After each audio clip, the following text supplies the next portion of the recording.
Welcome to another edition of Talk City Greensboro, produced by GTN, featuring interviews and events happening around town. It's an easy way to stay in the know while you're on the go. Subscribe to Talk City on iTunes, Stitcher, Google Play, or SoundCloud so you can keep up with what's going on in Greensboro City government.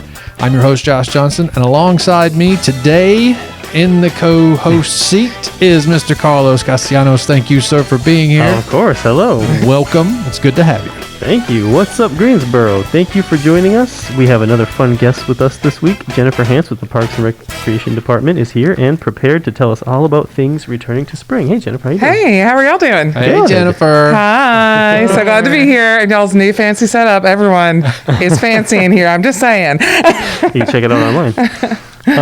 So it's starting to heat up outside, and some of the community's favorite activities are being resumed after seasons being canceled last year because of the pandemic. So tell us about spring sports that are coming back.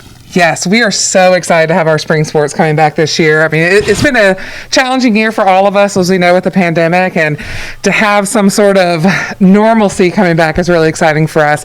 So this spring we have our Adult Kickball League coming back, which is always a huge hit with everyone. I know I personally have played with the Adult Kickball League, and it's always a really big hit. We have our Youth Baseball, which is our kids 12 and under, and 15 and under, I apologize.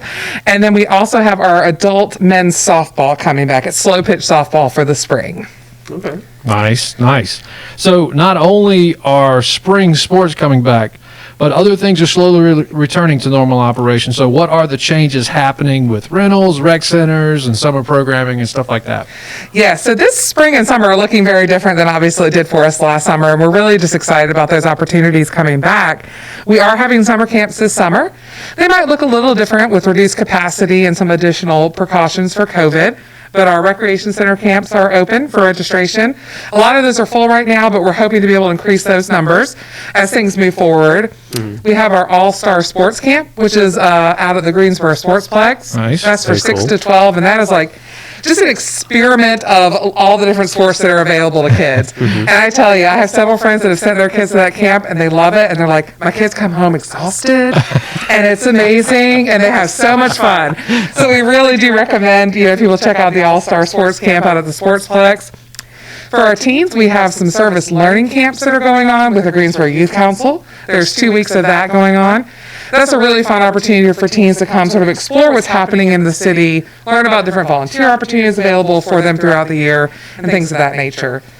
We also normally have our CIT, Counselor and Training Program, but this year we're going to do a little differently. We're going to have some teen volunteer opportunities. So instead of committing for the whole summer, teens can commit to 1 week. 1 week they might work with aquatics, 1 week they might work with energy in the park, 1 week they might work at a recreation center. Oh, that's a cool So it's idea. an opportunity to explore Yeah. all that we have to offer in parks and recreation. Very Very nice. Yeah.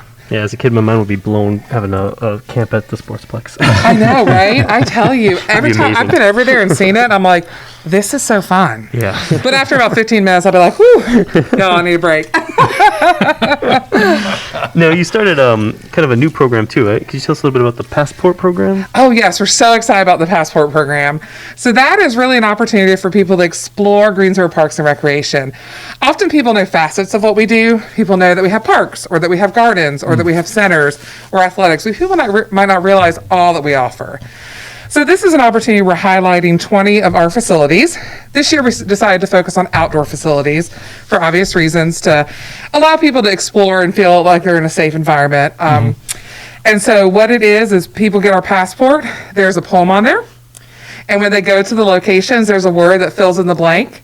And once they fill in that entire blank, they just bring that back to us, and we give them a Parks and Rec prize. And then we also have, everyone will be entered into a drawing for a big prize pack from Parks and Recreation. Oh, Nice. Yeah, and they have the whole year to do that. So it's 20 locations.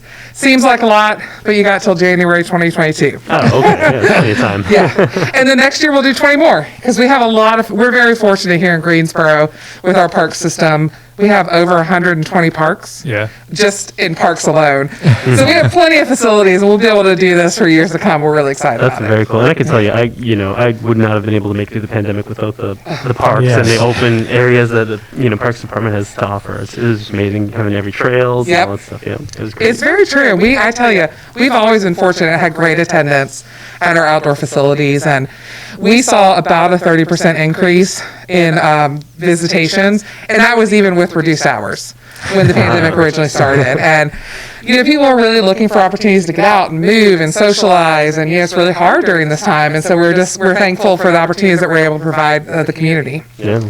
Now, for the passport program, I guess people go to your website to get the word and the information. And so you can do two things. You can go to greensboro-nc.gov/contests, and that'll take people directly to a page where they can download it. Okay. We also have printed copies if they want to stop by our main headquarters on Green Street. Perfect. Cool. Yeah.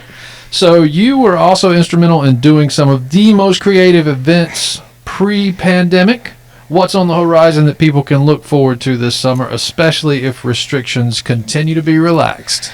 We're excited about the summer. We're ready to get outside and get moving. And a couple things that we have coming up. We're excited that we're fingers crossed, I should say, that Adult Recess will be coming back this summer. Oh, yeah.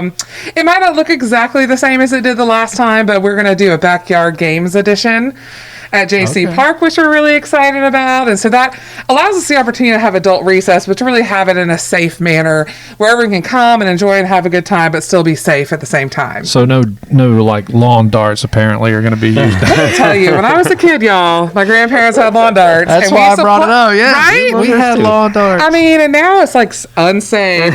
I mean, it was a little risky, Just a little. Lead dart. Yeah.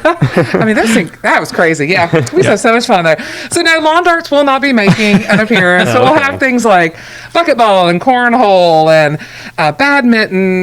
We're looking at doing some kickball because we're going to be out at JC Park. So, just a lot of different fun opportunities for people to get out and be a kid again during the summer. Yeah, very That's cool. good. That's good. One of the other things we're hoping to do is croquet out at Bicentennial Gardens. Nice. And we'll probably also utilize the petanque court that's out there. Petanque court is basically, I'm sure I'm not being 100% correct, but basically bocce, but the French version. Okay. And then so we're excited that we're going to sort of have a day where people can come out. It'll be an adult night Nice. where people can come out and play some petanque and play some croquet and have some fun at the garden. Excellent. Yeah, that'll be cool. It's awesome to hear that things are starting to happen Yeah. in person. But let's say for those who are still a little bit more skeptical, you're still continuing virtual programming and that sort of thing, too, right? Absolutely. We feel it's really important to be sure long term that we have a good mix of in-person and virtual programming. We feel like as this sort of started, everyone was like, oh, virtual, how are we going to do this? And then we realized we think this will be something that we continue on even after the pandemic is, quote, over. I don't know how pandemics end, but we feel like this is not something that will go away for us. So this summer, we're going to be having some of those online opportunities. We currently have some family and paint opportunities that Liz Lennon and Chanel Webster do out from Brown. And those are via Zoom. We're also bringing Mondays with Mikey back. Yeah. I know, we're so excited. Yeah. It's actually going to be Mikey on the move this summer. Oh, Lord. I know. And he even said he was ready to bring his puns back. So, but that'll sort of be a hybrid where we'll have the virtual opportunity via Facebook, but we'll also invite people to come in person and experience it in person as well. Oh, very cool. So we'll start doing some of those different things where we'll have the virtual experiences for people, but also have the in-person experiences. Oh. Is Miss Shelley going to have hers? Oh, Michelle has so much stuff planned, you guys, this She's summer. going to have virtual stuff going on Yeah, this summer? I believe so. Good. And I tell you, she's been sending us all the amazing stuff that Michelle has for like our 5 and under. Well, actually, she really does 10 and under, 10 years and under. And I'm like, I wish I was a kid because Miss Shelley's stuff is so fun. She's going to have kangaroo hikes and just all sorts of different things that are going to be going on for the have to be a youth. kid. Very cool. Just do it. I'll just jump in and be like, oh, quality control, everyone. Exactly. There's all the information for what's coming up. Everybody needs to go to the website. That's the best place to get Yes. all this. Our website is gsoparksandrec.com. That's also all of our social handles as well at GSO Parks and Rec. And you guys are really active on Facebook as well. Yes, Facebook, Instagram, and Twitter. All right. Yeah. Well, Parks and Rec's bringing it as they always do. We try. You guys do a wonderful job. We Thank you so appreciate much. everything that you're doing for us. So Thank you. Thanks for coming on the show. Thanks for having me. I Thanks, Jennifer. appreciate it. Stay tuned in weekly by subscribing to Talk City Greensboro on iTunes, Stitcher, and Google Play. And don't forget, you can download Talk City from SoundCloud. That's it for this week. Thank you for tuning in to Talk City. Be sure to watch GTN, your official source for news and information about the city of Greensboro. GTN is available on Spectrum 13, AT&T U-verse Channel 99, and North State Channel 31. GTN also streams live on Roku and the city's website at greensboro-nc.gov. Thanks, everybody.